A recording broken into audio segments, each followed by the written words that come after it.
وَلْيَتَّقِ اللَّهَ رَبَّهُ، اللہ سے ڈرے جو رب ہے اس کا، وَلَا تَكْتُمُوا الشَّهَادَةَ، گواہی نہ چھپانا، وَمَن يَكْتُمْهَا، جو گواہی چھپائے، فَإِنَّهُ آثِمٌ قَلْبُهُ، اس کا دل گناہگار ہوگا، وَاللَّهُ بِمَا تَعْمَلُونَ عَلِيمٌ، اور اللہ تمہارے اعمال کو جانتے ہیں۔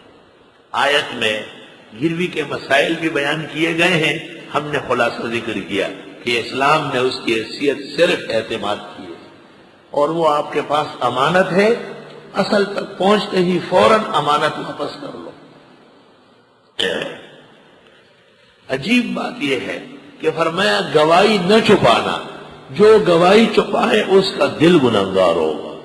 کہتے ہیں شہادت کا تعلق صداقت قلب کے ساتھ ہے۔ علماء نے کہا ہے کہ یہ جو ووٹ دینا ہے، ووٹ، کینڈیڈیٹ کو ووٹ دینا ہے، یہ ووٹ تین حیثیتوں سے ہے۔ یا تو یہ وکالت ہے، تو جائز کام کی وکالت جائز ہے اور ناجائز کام کی وکالت حرام ہے۔ یا یہ شفاعت ہے، تو جائز امور کی سفارش صحیح ہے اور گناہ کے امور کی سفارش منع ہے۔ یا یہ شہادت ہے، تو شہادت چھپانا منع ہے، شہادت وقت پر ظاہر کرنا ضروری ہے۔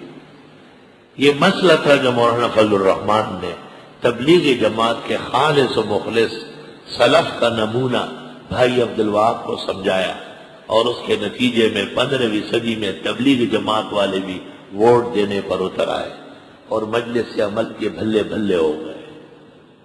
اس کا مطلب یہ ہوا کہ آج تک جو اہل حق ہارے ہیں وہ سب گناہ تبلیغ والوں کے ذمہ ہیں۔ اگر یہ صحیح طرح ووٹ دیتے تو پہلے دن سے ہی مفتی محمود کے زمانے میں شریعت نافذ ہو چکی ہوتی۔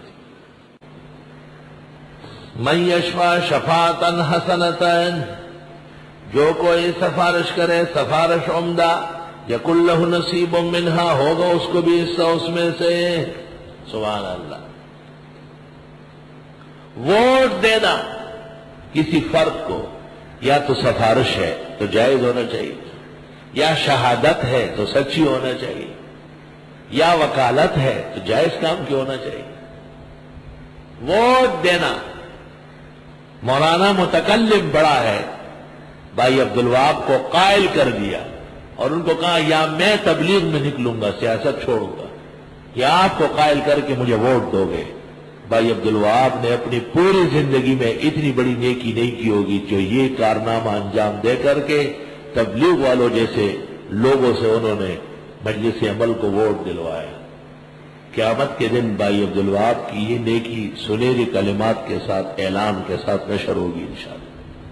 حق کی حمایت کی، حق کی حمایت فرض ہے۔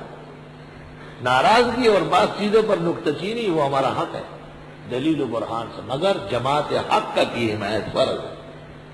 تبلیغ والے ممدوح ہے اور شکریہ کے لائق ہے اہل حق کے کہ انہوں نے نہایت سنگین گڑی میں بے انتہا قیمتی سفارش کی ہے اور زبردست شہادت و وکالت کی، اور ایک حق عالم کے ترجمانی پر اکتفا کر کے انہیں اپنے وکیل جان کر ملک بھر کی حمایت کی، اور اس کا بہترین فائدہ ہوا ہے۔ من یشفع شفاعتا حسنتا، یہ ہے احسن التفاسیر۔ اس سے زیادہ بہت لکھے ہوئے ہیں، پورے معاشرے کو قرآن کے سامنے کھڑا کرنا، یہ احسن العلوم کا دورہ تفسیر ہے۔ الحمدللہ۔